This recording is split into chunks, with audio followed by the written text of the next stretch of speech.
सबसे basic principle जो आयुर्वेद का है वो ये एक इस श्लोक में है, दैट सर्वमिदं पंच भौतिकम अस्मिन् अर्थे। संसार में जो भी चीज एग्जिस्टेंस में है वो सिर्फ पंच महाभूत से बनी हुई है। कौन से पंच महाभूत? 5 प्राइमोर्डियल एलिमेंट्स, आकाश, वायु, अग्नि, पृथ्वी और जल। आज आयुर्वेदा इतना इवॉल्व है that there are so many brands. It's a $1 trillion industry. It is wrong to say कि आज आयुर्वेदा evolved है. Unfortunately, from where I see, I feel आज आयुर्वेदा बहुत diminished और reduced है. The very word Ayurveda is made from 2 root words, Ayush and Veda. Ayush means life, lifespan. Vedas means study. Ayurveda meant study of lifespan. Ayurveda जहाँ से आता है, जो richness लेकर के आता है, आयुर्वेद जिस डायमेंशन को रिप्रेजेंट करता है वो बहुत ही डीप साइंस है, बहुत ही वास्ट साइंस है, और उसकी अपनी ग्लोरियस एज में आई हैव अ फीलिंग कि वो कुछ और ही तरह से प्रेजेंट रहा होगा, ना कि जिस तरह से आज के लोग आयुर्वेद को जानते हैं। नॉर्मल अवेयरनेस आयुर्वेदा की सबके अंदर एक कंपैरेटिव स्पेस में होगी कि आयुर्वेद, होम्योपैथ, एलोपैथ, यानी आयुर्वेद की कंपैरिजन आप एक मेडिसिन साइंस से ही कर पा रहे हैं, जो कि पूरी तरह सही नहीं है for Ayurveda. Ayurveda is not a medical science.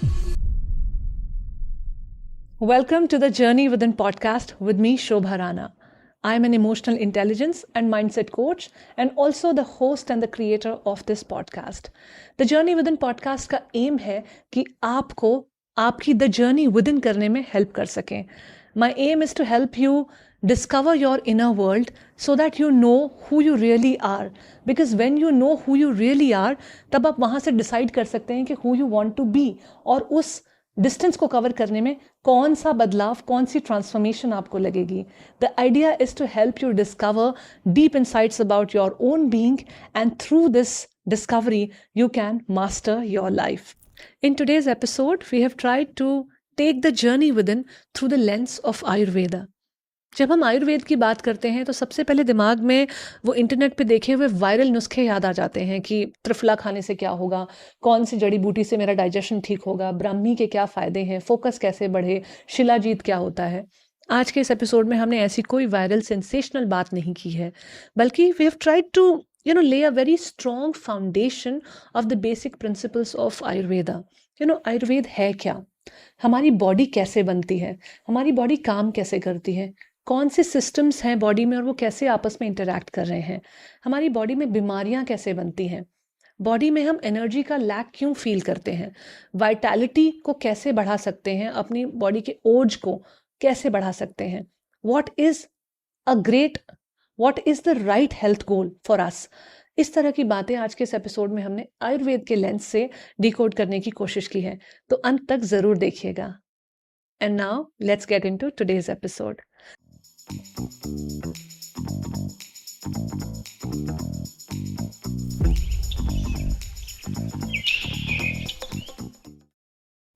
Today I have with me Dr. Shailendra Chaube, who is a vitality coach and also an Ayurveda practitioner.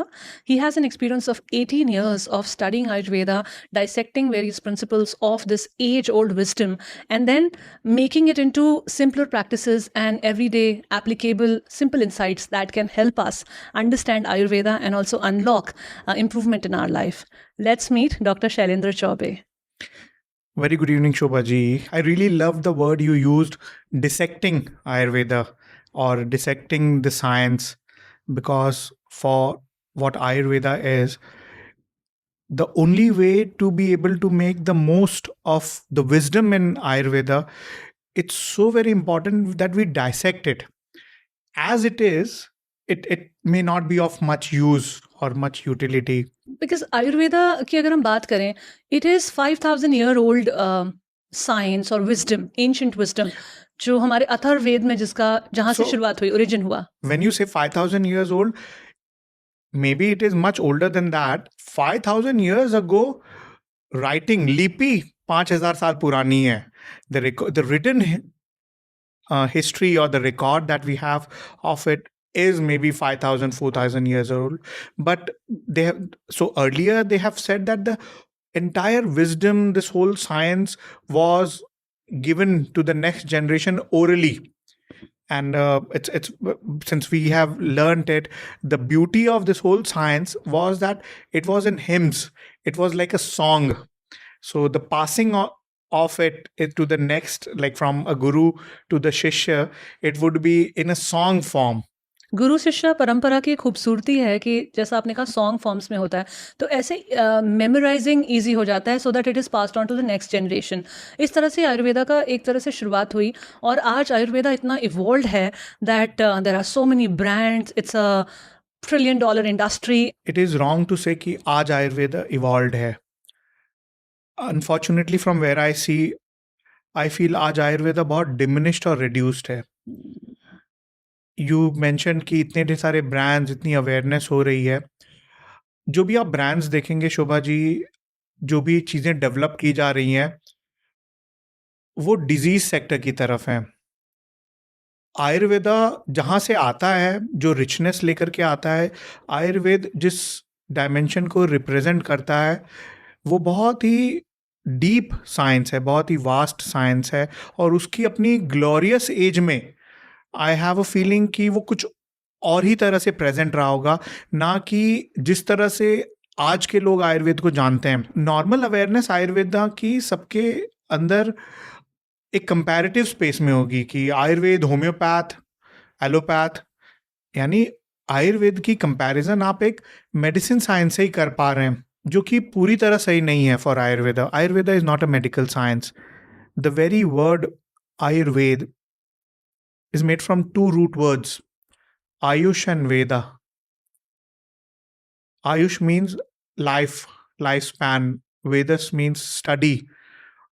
Ayurveda meant study of lifespan. अगर उन्हें सिर्फ मेडिसिनल एक वेद या सिस्टम बनाना होता तो उसे रोग वेद कह सकते थे. रोग भी इज द वर्ड रोग या व्याधि वेद. These are all Sanskrit words. Why did they not choose to use these words? They chose Ayurveda because they wanted to speak about everything that your life is about. हर एक dimension जो आप, हर एक component जो आपकी life को define करती है, उसके बारे में जहाँ पे बातचीत की गई है, वो आयुर्वेद है. आज की डेट में हम आयुर्वेदा को जैसे समझते हैं, आम लोग जिस तरह से आयुर्वेद को समझते हैं वो ये है कि ये कुछ एक मेडिसिनल देसी इलाज है या एक घरेलू नुस्खा है या कुछ पुरानी विजडम से निकले हुए तरीके हैं जिनकी वजह से हमें अपनी किसी परेशानी से, किसी एलिमेंट से निजात मिल सकती है ना. इस तरीके से हमने आयुर्वेदा को समझना शुरू कर दिया. तो जो आयुर्वेदा ओरिजिनली था एक बहुत बड़ा विजडम का भंडार, उसको हमने रिड्यूस कर दिया इस चीज़ पर. और इसीलिए आजकल आप अगर देखें तो यूट्यूब पर और भी बहुत सारे प्लेटफॉर्म्स पर इतने सारे वीडियोज़ हैं जो मतलब उसका एक छोटा सा एसेंस भी कैप्चर नहीं कर पाते हैं. So this episode we are trying to capture the essence of Ayurveda. So let's start at the very root and that is that what is our body made up of. इसके कुछ 2-3 common answers हैं. I want you to look at it from Ayurveda lens and help us understand. बहुत simplify किया जा सकता है इसे. And I always like to start from, like let's से if we have to go back to the basic. अगर एकदम fundamental most basic से बात करनी हो, सो सबसे बेसिक प्रिंसिपल जो आयुर्वेद का है वो ये एक इस श्लोक में है दैट सर्वमिदं पंच भौतिकम अस्मिन् अर्थे. यानी इसे कह सकते हैं कि ये उनका यूनिवर्सल लॉ है कि संसार में जो भी चीज एग्जिस्टेंस में है वो सिर्फ पंच महाभूत से बनी हुई है. कौन से पंच महाभूत? 5 प्राइमोर्डियल एलिमेंट्स, आकाश, वायु, अग्नि, पृथ्वी और जल. सब कुछ जो है मतलब, एंड देन जो निर्जीव है और जो जीव है, लिविंग, नॉन लिविंग, जो भी आपको दिख रहा है, वो सब इन्हीं 5 तत्वों के अलग अलग परम्यूटेशन कॉम्बिनेशन से बने हैं. सो एकदम सिंपल लैंग्वेज में अगर कहना हो तो हमारा शरीर किससे बना है? हमारा शरीर भी 5 तत्वों से ही बना है. फिर उसमें अगर आप एक आयुर्वेद बॉडी को समझना चाहती हैं तो आपको 2 एस्पेक्ट्स समझने की जरूरत पड़ेगी. वहां पे शरीर को या किसी एक बीइंग को हमें 2 में डिवाइड करना होगा. एक जो स्थूल शरीर है, द ग्रॉस बॉडी, जो स्ट्रक्चर है, और जो सूक्ष्म है, जो एनर्जी बॉडी है आपकी, आयुर्वेद बॉडी वो कहते हैं कि 7 तरह के टिश्यूज सप्त धातु से बने हुए हैं। कौन से हैं ये सप्त धातु? रस, रक्त, मांस, मेद, अस्थि, मज्जा, शुक्र। 7 तरह के टिश्यूज के अलग अलग कॉम्बिनेशन से कुछ ऑर्गन्स बने, कुछ स्ट्रक्चर्स बने, सिस्टम्स बने, और ये पूरा बॉडी का जो स्ट्रक्चर है इससे क्रिएट हुआ। इस स्ट्रक्चर के अंदर सिर्फ 3 ही गवर्निंग एनर्जीज हैं। 3 एनर्जीज हैं जो सारे फंक्शनिंग, जो सारा अंदर जो कामकाज हो रहा है इसके अंदर, वो उसे करती हैं। और ये 3 एनर्जीज को उन्होंने कहा दोष, वात, पित्त, कफ। ये बहुत इंटरेस्टिंग है कि वात, पित्त, कफ जो एनर्जीज हैं जिससे सारे नॉर्मल फंक्शनिंग होते हैं, वो उसे दोष क्यों कहते हैं? एग्जैक्टली वही मेरा अगला सवाल होने वाला था आपसे, कि हमने ये समझ लिया कि हमारी बॉडी किस चीज़ से बनी है, क्या उसका बेसिक फॉर्मेशन है।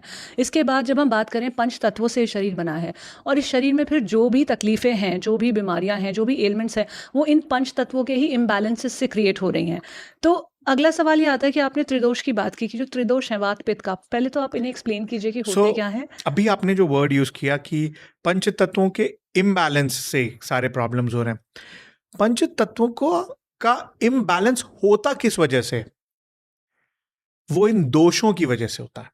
इसीलिए इनका नाम, सो उनकी जो निरुक्ति है, meaning what, where is this root word derived from? It's, so the shloka is that दुष्यंती ती दोषः, जो दूषित हो सकती है, दैट विच इज ससेप्टिबल और vulnerable to get disturbed. So जब वात, पित्त, कफ अगर ये बैलेंस्ड रहते हैं, सो ये बॉडी के नॉर्मल सारे जो फंक्शंस हैं, vata represents, like vata is responsible for all movements in the body, pitta is responsible for all kind of digestion, warmth, heat in the Fire, body, heat. the fire, while they have a lot of other responsibilities, but basic. So vata is responsible for movement, pitta is responsible for heat, digestion, and kapha is responsible for all kinds of stability and growth. This is when it is in its normal state. When abnormal state, either if it is aggravated or depleted, so that it leads to imbalance. So the 3 normal functioning will get disturbed. Either movement will get disturbed, either digestion or the warmth functioning will get disturbed, or stability or the growth may get disturbed. सो हमारे जो त्रिदोष हैं, अगर इनमें कुछ भी variation आता है balanced way से, इसके अगर बैलेंस जो है वो अगर बिगड़ती है, सो वो आगे चल करके प्रॉब्लम्स क्रिएट करते हैं, और वो प्रॉब्लम्स एक पॉइंट के बाद अगर कंट्रोल ना किए जाए, तब वो व्याधि, तब वो रोग बनते हैं। तो आपकी बॉडी आपको साइन देना शुरू हो जाती है कि इम्बैलेंसेस हो रहे हैं बॉडी में। तो let's take them one by one. Vata imbalance अगर आपकी बॉडी में हो रहा है, तो कौन से ऐसे साइंस है जो बॉडी दे रही है या पता चलता है? सिंपल, अगर हम वात, लेट्स से वात को अगर हम आइडेंटिफाई करें, everything that's got to do with movement first of all, and then you will also have to understand vata के कैरेक्टरिस्टिक्स क्या है, वो किन गुणों से बना हुआ है। तत्र वात रुक्ष, लघु, सूक्ष्म, खर, चल, अनिल। मतलब वात के कैरेक्टरिस्टिक्स हैं कि रुक्ष है, ड्राई है, लघु है, लाइटर है, सूक्ष्म है, सटल है, चल मूवमेंट है, खर रफनेस है, अनिल मीन वात का, वायु का एक दूसरा नाम अनिल है। सो ये 5-6 जो क्वालिटीज हैं, उसकी वात के इम्बैलेंस होने से ये 5-6 जो क्वालिटीज हैं उनकी डिस्टर्बेंस दिखाई देंगे। सो रुक्ष मतलब ड्राइनेस अगर ज्यादा बढ़ गई तो वो वात इम्बैलेंस है।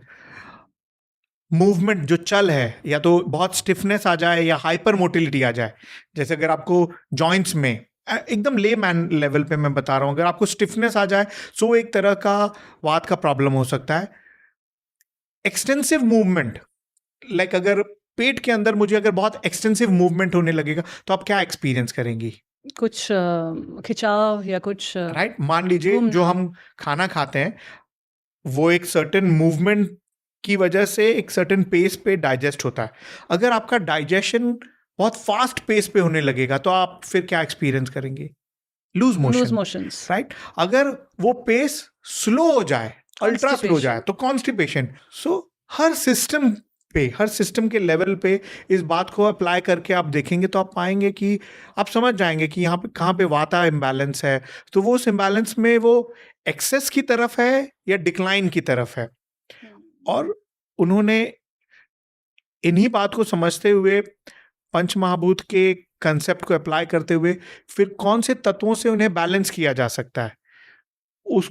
सो बाय एंड लार्ज अगर देखा जाए शोभा जी तो ये प्योर मैथ है। अगर पित्त की बात करें तो पित्त गर्मी से रिलेटेड बातचीत है, राइट? लाइक ऊष्मा जो है या आपके अंदर का जो वार्मथ है, you require warmth up to a certain degree. अगर एक्सेस वार्मथ हो जाए, ज्यादा हीट हो जाए, स्किन पे अगर एक्सेस वार्मथ हो जाएगा तब आप क्या फील करेंगे? गट में अगर एक्सेस वार्मथ हो जाए तो वो वार्मथ नहीं रहेगा, तब वो हीट बन जाएगा, तब अल्सरेशंस हो जाएंगे, राइट? कफ अगर स्टेबिलिटी या ग्रोथ, तो अगर नॉर्मल है तो आपका नॉर्मल ग्रोथ होगा, नॉर्मल स्टेबिलिटी होगी।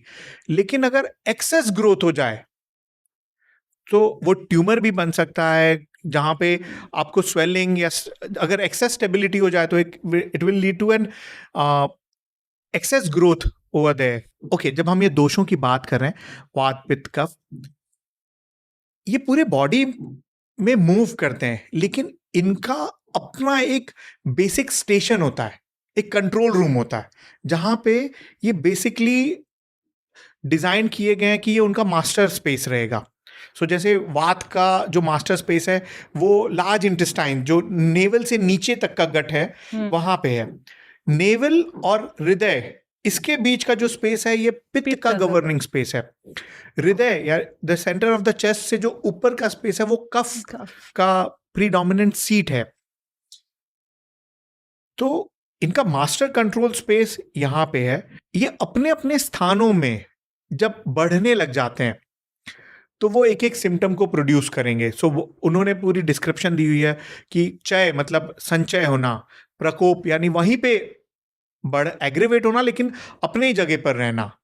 से फॉर एग्जाम्पल कि you are now beginning to feel disturbed, okay, but the disturbance is only good enough जहां पे आप ही को पता चल पा रहा है कि वो डिस्टर्बेंस आपके बॉडी के अंदर हो रही है। धीरे धीरे डिस्टर्बेंस इतना ज्यादा बढ़ने लग जाए कि वो डिस्टर्बेंस आप जहां पे बैठी हुई हैं उसे डिस्टर्ब करने लगे। ये सेकेंड स्टेज हो गया, राइट? सो चय मतलब आपके अंदर वो एग्रीवेट हो रहा है, accumulating space. So the first is the accumulation, the second is प्रकोप, यानी कि वहीं पे बढ़ एग्रीवेट हो गया है लेकिन अभी भी अपने स्पेस में कंटेंट है। It has come to its fullest.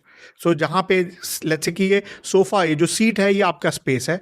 जो भी डिस्टर्बेंस है आपने उसी में डिस्टर्ब किया, आपने आसपास कुछ और नहीं किया।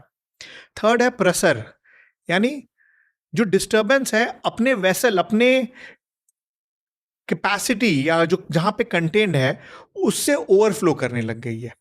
सो जो आप डिस्टर्ब हो गई, आपने आसपास डिस्टर्बेंस आपके दायरे के बाहर आ गया है। फोर्थ है स्थान संचय, मतलब अब आप सिर्फ वहीं पे डिस्टर्ब नहीं, अब आपने इस सोफा को भी आ करके यहां पे भी डिस्टर्बेंस शुरू कर दिया, राइट? सो दैट इज स्थान संचय। एक स्थान से निकल करके अब जो दूसरे स्पेस में भी चल गया, ट्रांसफर होने लग गया। ये फोर्थ हुआ। फिफ्थ हुआ व्यक्ति, मतलब व्यक्त होना, उसने एक रूप ले लिया। जैसे अब मुझे पता चल गया कि अब जो आपका डिस्टर्बेंस है it is like disturbance of तोड़ फोड़, ये डैमेज फिजिकल फॉर्म ले लिया, ग्रॉस फॉर्म, ग्रॉस, जहां पे उसे डिफाइन किया जा सके, देखा जा सके कि वो व्यक्त हो गया। और फिफ्थ इज भेद, मीनिंग कौन से टाइप का डिस्टर्बेंस है, क्लासिफाई किया जा सकता है दैट दिस इज सिर्फ फॉर एग्जाम्पल अगर डिजीज का, अगर हम, क्योंकि हम डिजीज के बारे में बात कर रहे हैं, कि अगर किसी को लूज मोशन हो रहे हैं तो सिम्टम इज डायरिया, लेकिन हमें फिर पता चल जाए कि ये लूज मोशन यानी भेद की क्लास एग्जैक्टली पता चल पाना कि इसका फाइनल डायग्नोसिस क्या है, ये अल्सरेटिव कोलाइटिस की वजह से है या ये सिर्फ इंडाइजेशन की वजह से है या कोई ये इन्फेक्शन की वजह से है। क्योंकि वो डिसाइड करेगा लाइन ऑफ ट्रीटमेंट क्या है। अगर अल्सरेटिव कोलाइटिस है तो लाइन ऑफ ट्रीटमेंट एकदम अलग हो जाएगी, सिर्फ इंडाइजेशन की वजह से था तो लाइन ऑफ ट्रीटमेंट एकदम अलग होगी, अगर कोई अमीबाइसिस या कोई इन्फेक्शन है तो लाइन ऑफ ट्रीटमेंट अलग होगी। तो क्योंकि हम दोषों की बात कर रहे थे, दोष जब बढ़ने लग जाते हैं और अपने स्थान से दूसरे स्थान में जाते हैं, स्थान संचय, जब, ये बहुत इंपॉर्टेंट बात है। और वहां पे so there was one more shloka जी, कि कोई भी डिजीज फॉर्म होने के लिए ख वैगुण्य, यानी एक वल्नरेबिलिटी बहुत इंपॉर्टेंट है। अगर वल्नरेबल जहां पे वो मूव होकर के गए, से फॉर एग्जांपल अगर वात इम्बैलेंस हो रहा है किसी में, वो इम्बैलेंस आगे चल करके क्या रूप लेगा, ये डिपेंड करता है कि उस व्यक्ति के अंदर वल्नरेबिलिटी कैसी है। सो किसी के अंदर, किसी में वो हेडेक बन सकता है, किसी में वो आर्थराइटिस बन जाएगा, किसी में वो गट के ऊपर डाइजेस्टिव सिस्टम को इम्पैक्ट करेगा, किसी के स्किन को इम्पैक्ट करेगा। क्या चीज इम्पैक्ट हुई है, ये डिपेंड करता है कि आपकी कौन सी सिस्टम वल्नरेबल थी।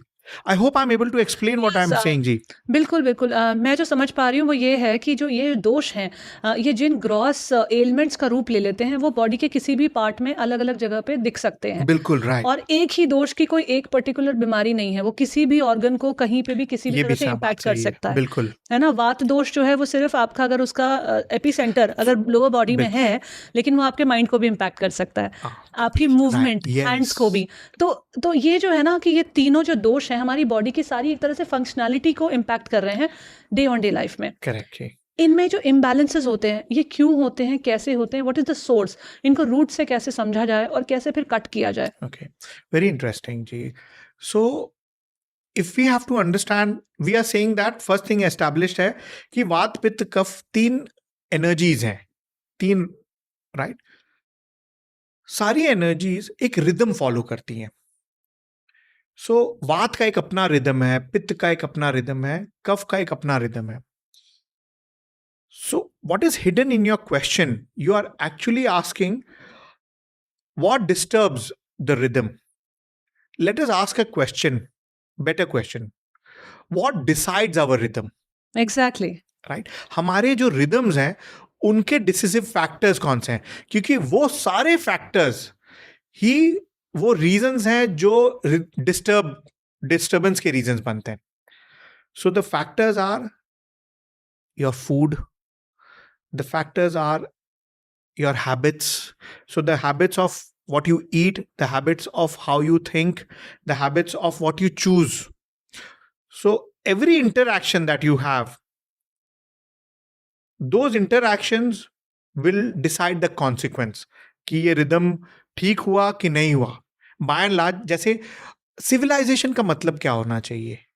सिविलाइजेशन का ये मतलब हुआ कि जैसे हम कहेंगे कि जो एनिमल किंगडम है, राइट, वहाँ सिविलाइजेशन नहीं दिखती, और ह्यूमन किंगडम में एक सिविलाइजेशन। और हमारी ह्यूमन हिस्ट्री को अगर हम देखें, सो ह्यूमन हिस्ट्री की जो इवॉल्व हुए हैं, हम एज अ सिविलाइजेशन इवॉल्व हुए, राइट।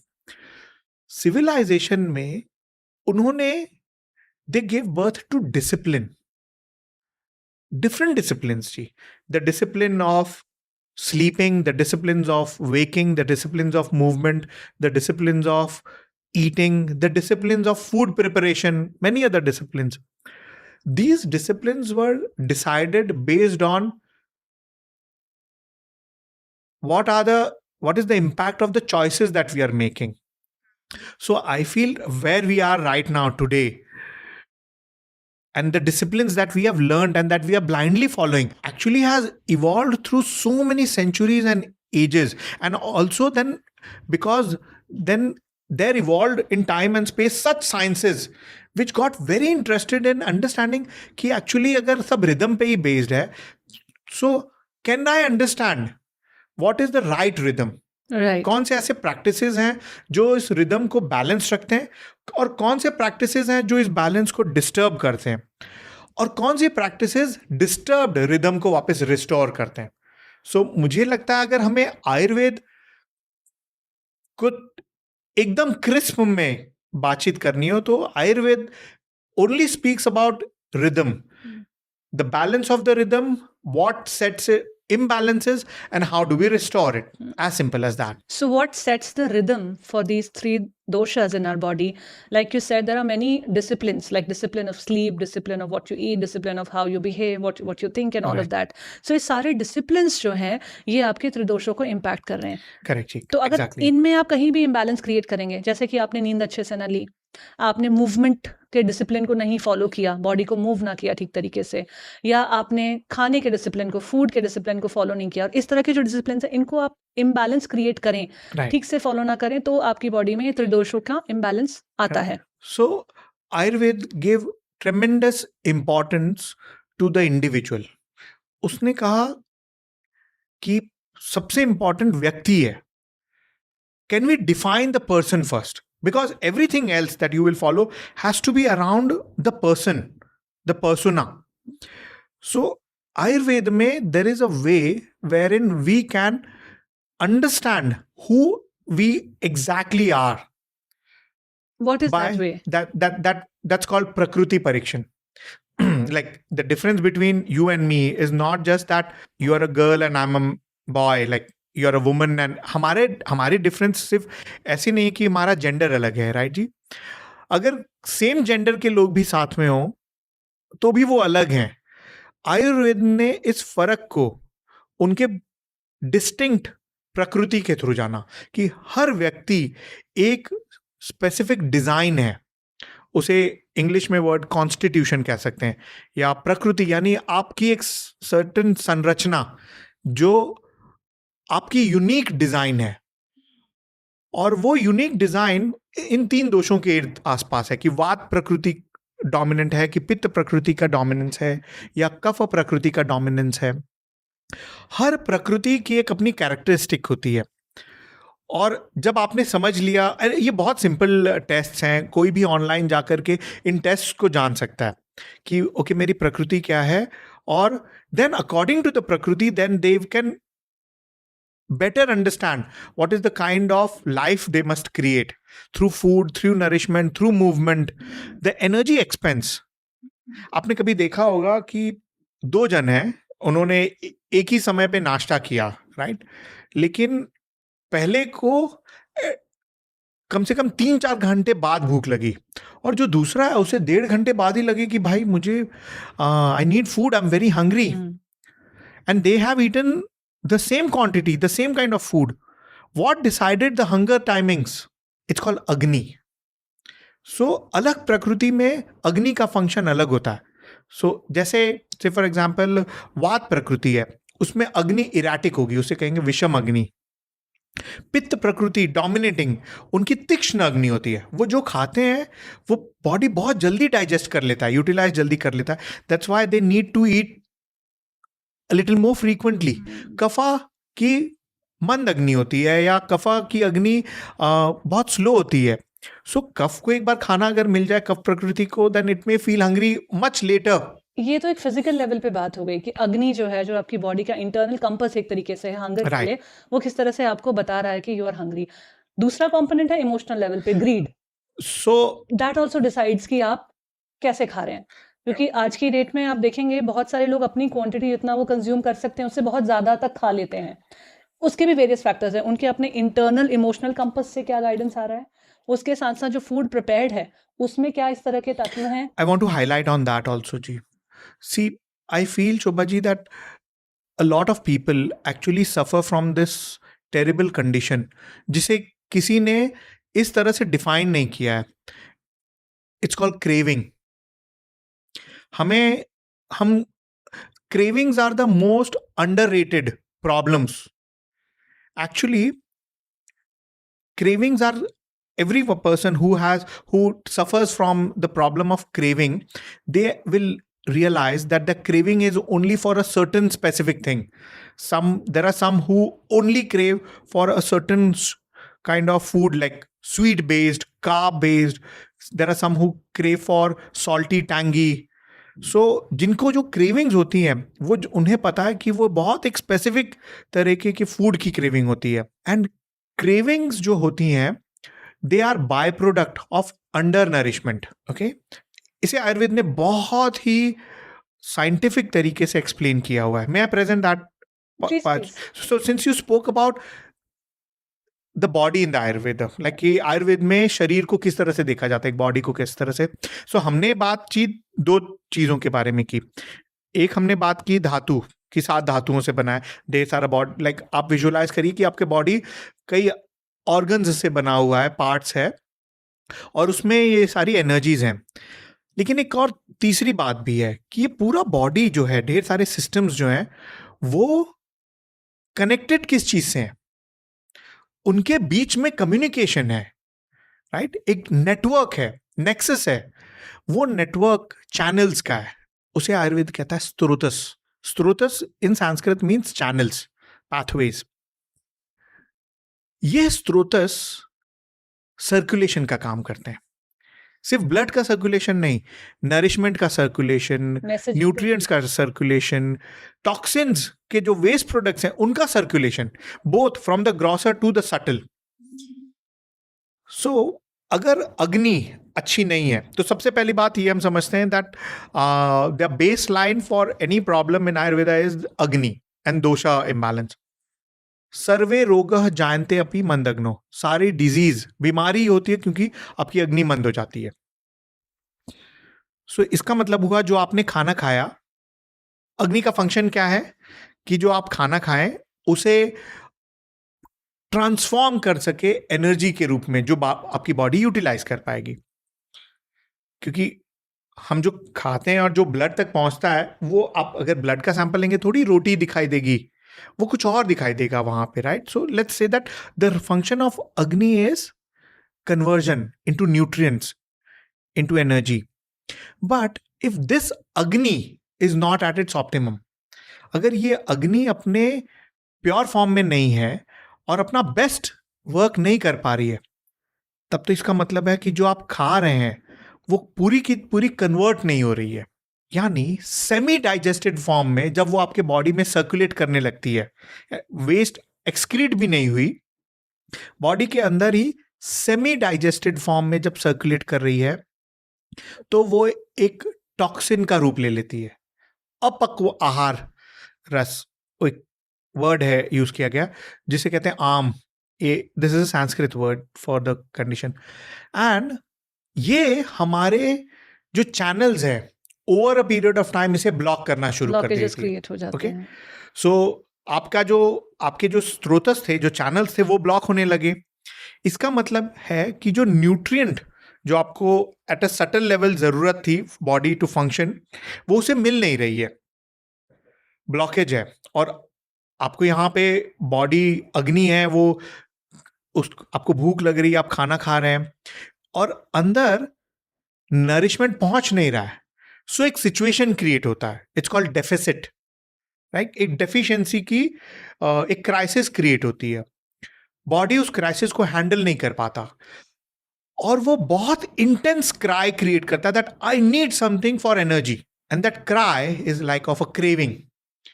जिन्हें भी क्रेविंग्स होती हैं वो जानेंगे कि वो बहुत हेल्पलेस फील करते हैं। वहाँ विल पावर कुछ काम नहीं करती। जब आप रात को फ्रिज खोल करके ढूंढते हैं क्या खाना है, खाना खाने के बाद आप कुछ ढूंढते हैं, या आपने जो वर्ड कहा ग्रीड या कितना खा लो समझ में ही नहीं आ रहा है, एक्चुअली उनकी एक प्रॉब्लम है जिसे आइडेंटिफाई नहीं किया जा सका है। इट्स कॉल्ड स्त्रोतस अवरोध, ब्लॉकेज ऑफ दीज चैनल्स। और वो हेल्पलेसली ऐसे फूड को ढूंढते हैं जो इंस्टेंट ग्रेटिफाइंग हो, बहुत हाई फैट, जिसे हम जंक फूड कहते हैं।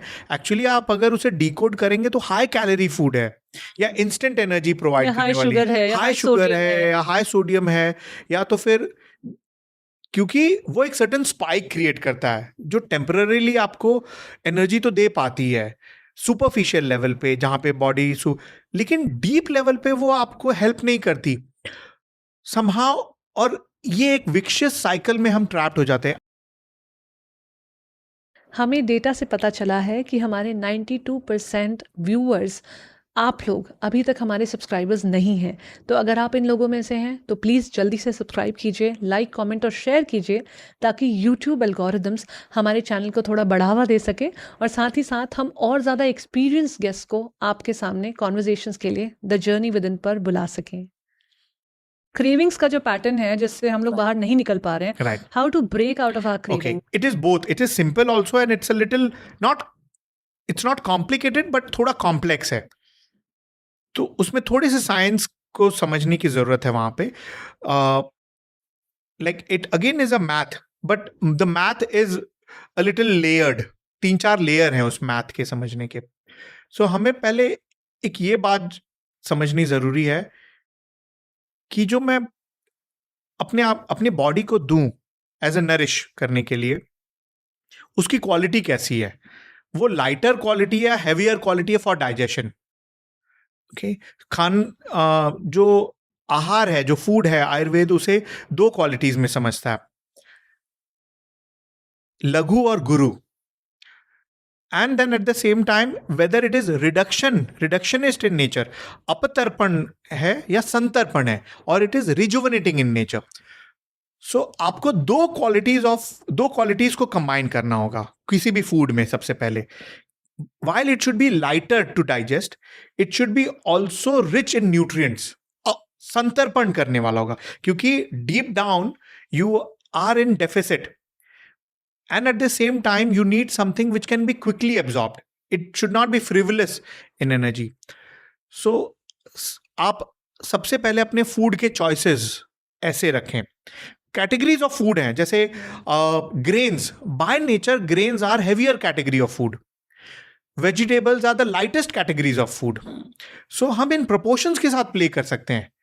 Like I always, and it is very easy to even say that as a thumb rule, स्त्रोतस को अगर क्लियर रखना है या क्लियर करना है आपको, so if you can start to bring larger percentage, 70-80% of your every meal that you eat, if it can be vegetables, if it can be more fibers coming through the vegetables, and lesser from the grains, more from the legumes, so the net quotient is of your meal is chiseling in nature.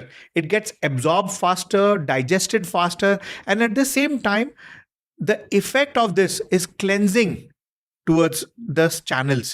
So ek ye ho gaya that of what you are eating. Second, if you are able to maintain some kind of fasting.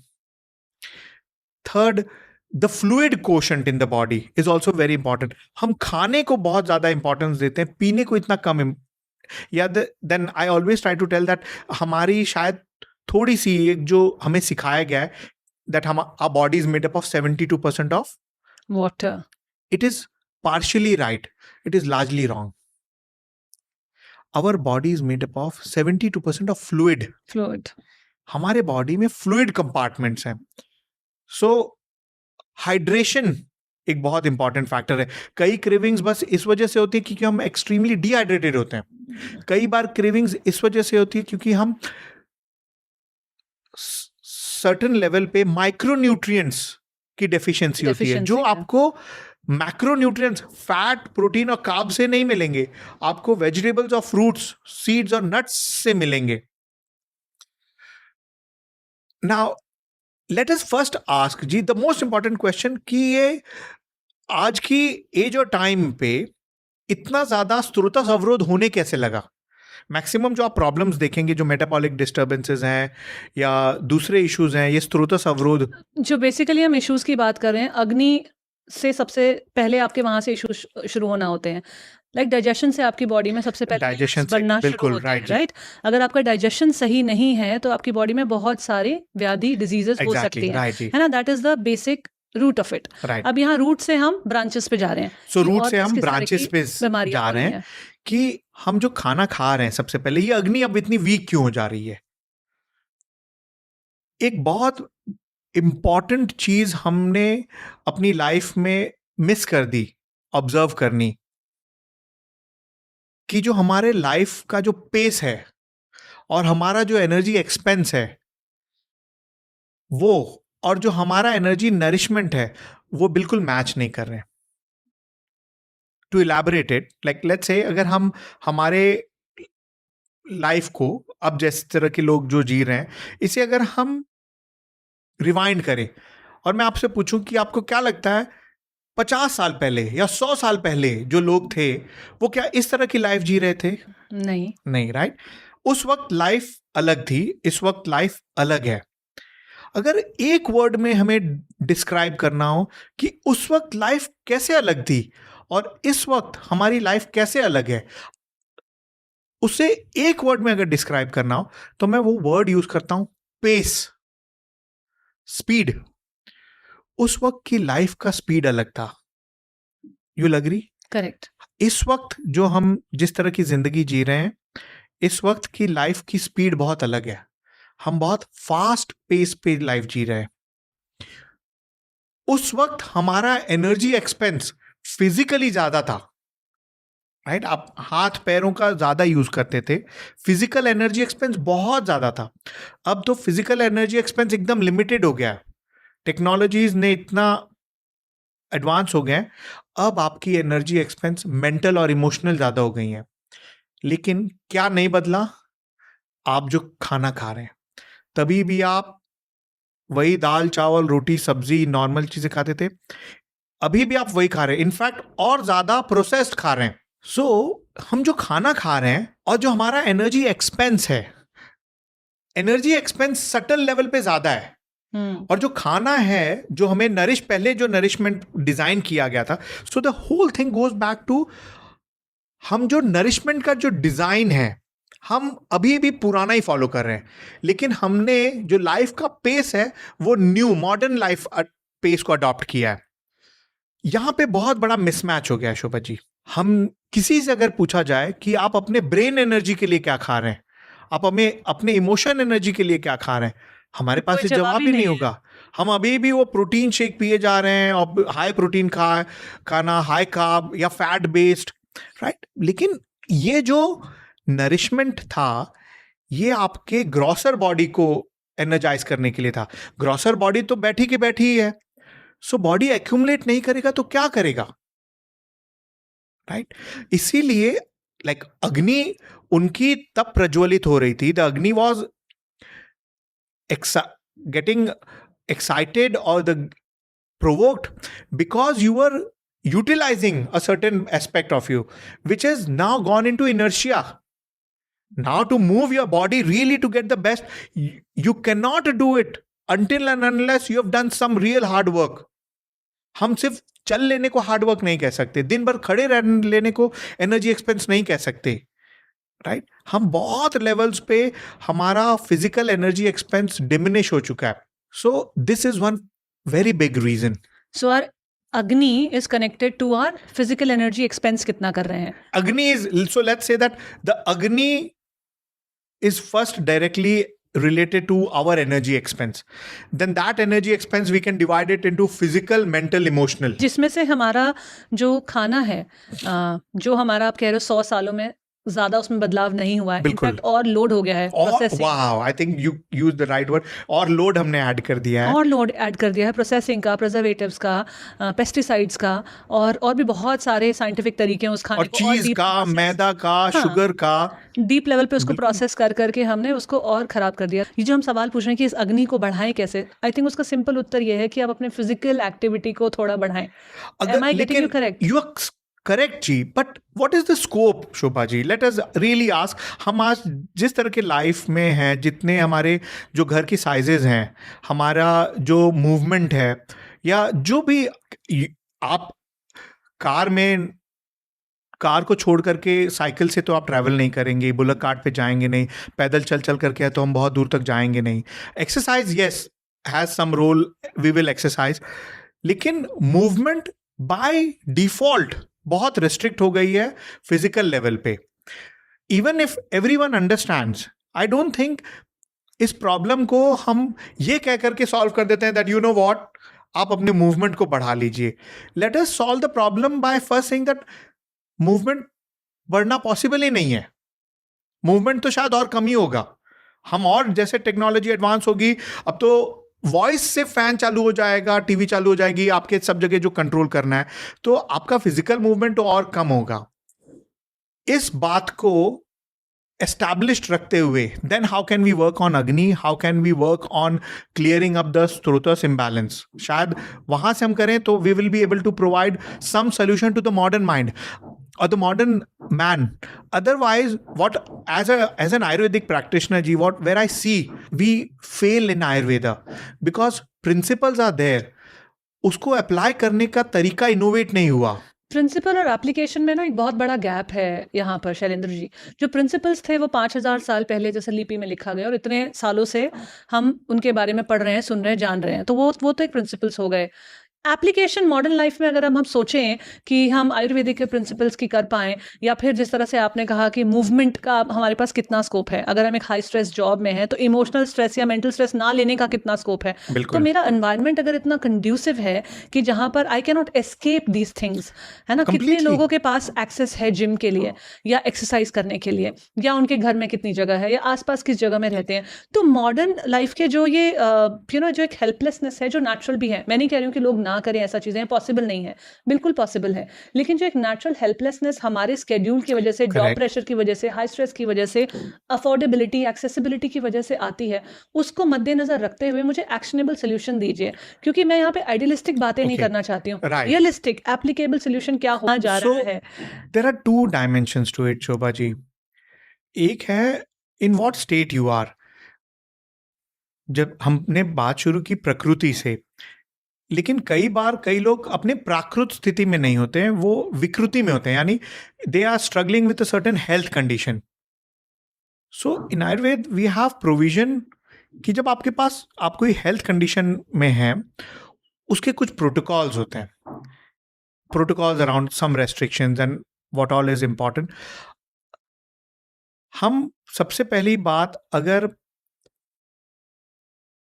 उसे follow करने के लिए एक ही चीज easy कर पाती है कि आप उसे अपने लाइफ में, जैसे दूसरे टाइम टेबल्स आपने बनाए हुए हैं, उसी तरह से आप इसका भी एक टाइम टेबल बना के पैरेलली क्रिएट कर सकें.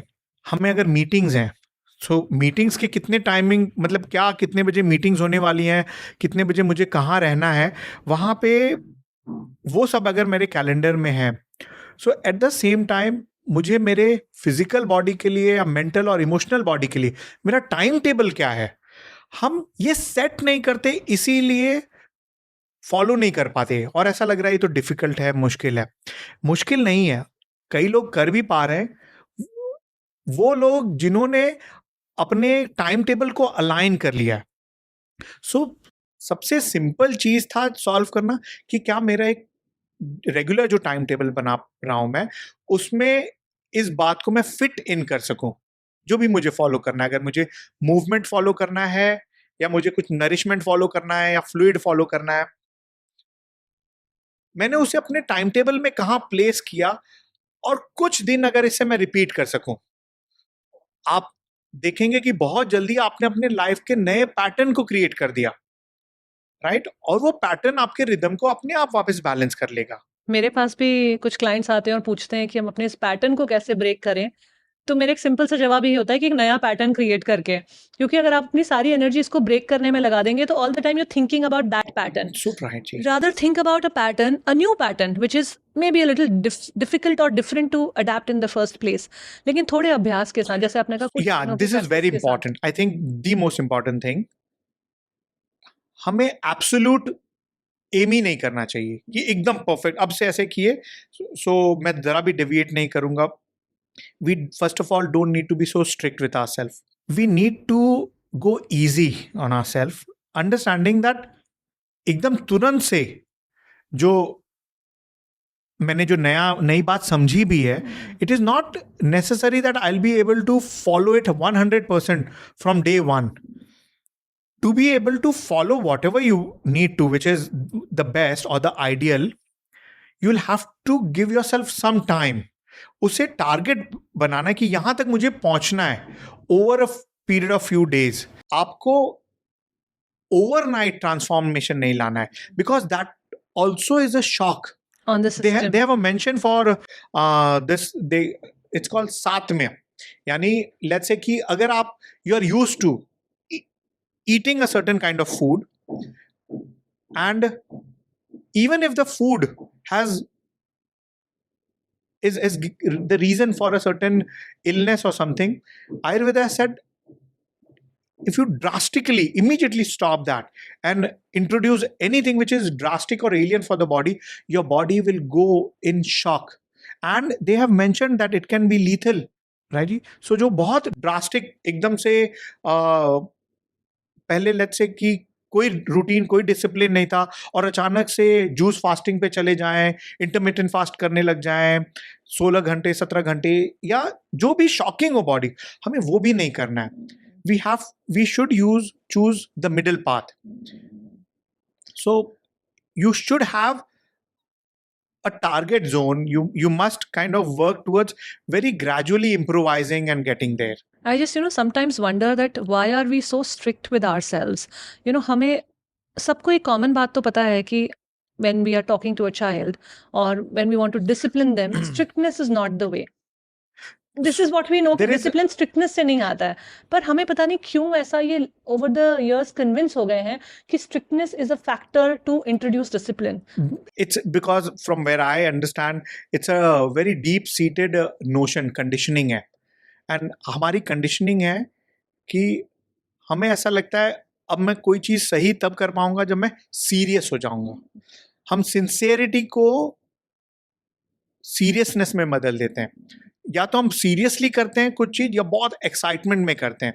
ये दोनों एनर्जीज लास्टिंग नहीं है. सो हमें जो भी चेंजेस अडॉप्ट करने की, अगर if we feel inspired, so I feel the right word is how do I inspire myself first of all for some changes? And even if I feel, if I have got inspired, can I not really get very excited and elated? It will not last for more than 3 to 7, 8, 10 days, 15 days. Let me be happy about it and bring about the changes gradually. Build it over some period. Automatically, when you have gained a certain momentum, and then you have a wonderful momentum, but we must take it over few days to few weeks. तो मेरा भी आपसे इस conversation का ये intention है कि हम क्या सस्टेनेबल, एक्चुअली एप्लीकेबल, एक्शनेबल चीजें अपने ऑडियंस को दे पाए जहां वो खुद अपने समझ से अपने डे को टेलर मेक करें. So what I suggest is that it's first of all very important to have a goal, realistic goal, okay? And so the way to look at goals should be divided in different frames. So मुझे अगर अपने health को ही लेकर के कुछ goals create करने हैं, so उसे मैं 4 फ्रेम्स में अगर डिवाइड कर सकूं, ओके, टाइम को अगर हम 4 फ्रेम्स में डिवाइड कर सकें कि मेरे सबसे पहले इमीडिएट हेल्थ गोल्स क्या होने चाहिए. सो इमीडिएट यानी अब से लेकर के 3 महीने के अंदर मेरे जो हेल्थ गोल्स मुझे क्या करने हैं और उसके लिए मुझे क्या करने की जरूरत है, सिर्फ उतने पे वर्क करें. सो 4 तरह के टाइम फ्रेम्स हो सकते हैं. इमीडिएट टर्म में मुझे क्या करना है, short term, then long term, and then comes life term. And not start with life term. Now I'll exercise every day. Daily I will practice 20 Surya Namaskars. Don't have to jump the gun. Okay, you don't need to get there. Can I first just be kind to myself, realize that, okay, I am over here. What is realistic, easy and doable for me in the first 3 months? Continue to build yourself through that. You will be amazed that in 3 months, the kind of energy that you will generate will work for you for the short term goal, and the energy that you generate in the short term will work on the long term, and slowly it will become your lifetime work. The energy that you have right now cannot sustain or cater to your lifetime or long term. Wow. So the process is very simple. It is simple about, can I just work towards creating more energy and more energy? You need to trust the process, be patient, and don't need to get disturbed if you have slightly moved here and there. Enjoy it. Yo-yo or moving in and out of whatever you have created, it should be a joyful thing. And I think that's the way how you will become successful. That is such a beautiful note that we have arrived at in this conversation.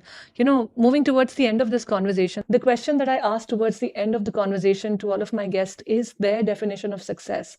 So to you, I want to ask you to lay down 3 founding pillars of success. To me, it is very simple, Ji, that it's about my ability to feel peaceful right now, to be joyful, and to feel content with how I am right now defines how successful I'm feeling.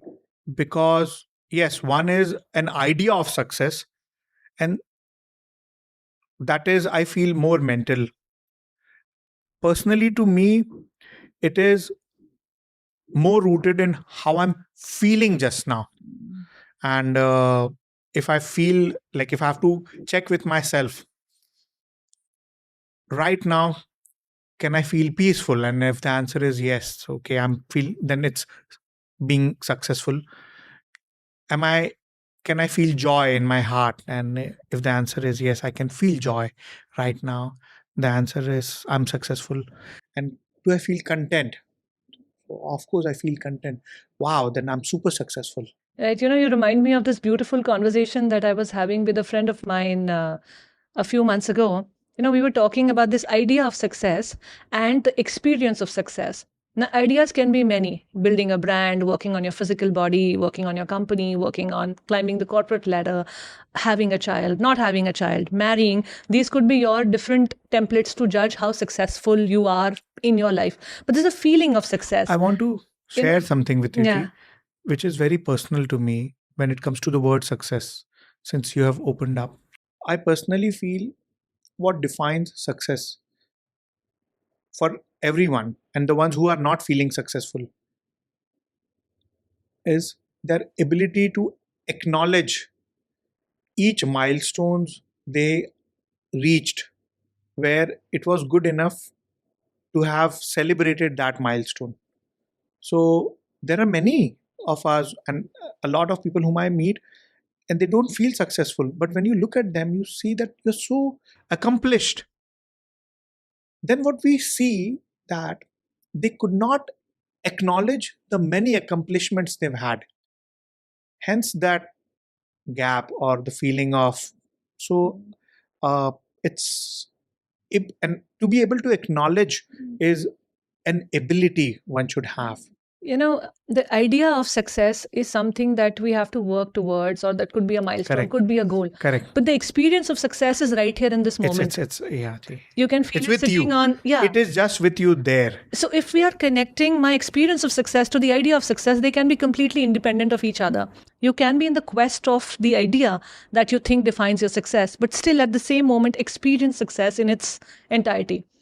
Sitting on this couch is what I kind of believe in, and that's the kind of thought that you have stimulated your... I hope I was able to share with you my both. I think it's not just an idea. To me, it is my very conviction of how I feel, because I have been feeling successful since many years. I know if somebody is working in the space of Ayurveda and feeling successful, that means that you're deeply connected to yourself, because these are not the streams, those are well recognized with the materialistic ways of success. Let's just put it that way. True.